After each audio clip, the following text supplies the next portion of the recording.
Donald Trump no longer talks about the deal of the century that he promised would end the Arab-Israeli conflict, while those who spoke about a regional solution as part of the deal have largely stopped talking.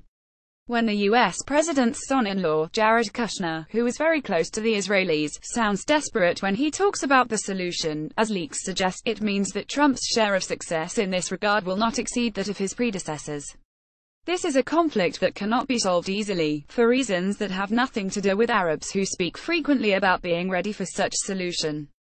It also has nothing to do with the Palestinian leadership, which gave an offer to Israel that was even better than the Arab Initiative when it was negotiating with former Prime Minister Ehud Olmert and Foreign Minister Tzipi Livni.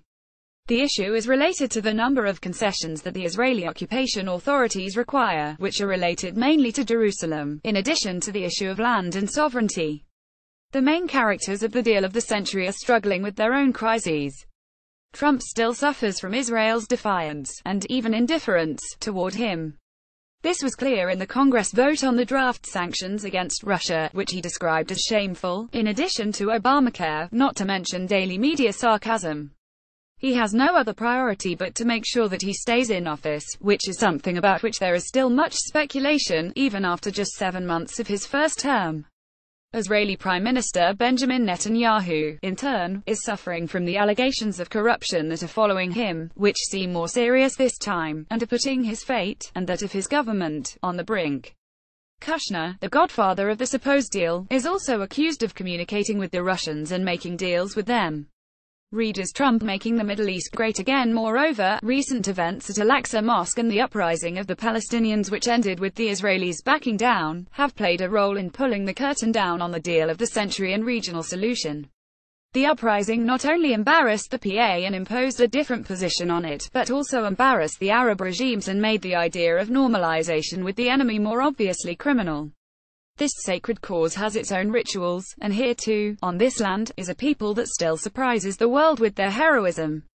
Those who fought against Israel's confrontational approach and forced the enemy to back down on installing electronic gates at the entrance of the noble sanctuary of Al-Aqsa will never agree a deal that grants sovereignty over the mosque to invaders, not to mention relinquishing any part of East Jerusalem.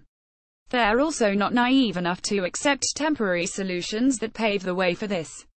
They are aware of what their cause means and the possibility of its liquidation. Palestine was and still is the compass of the Arab nation.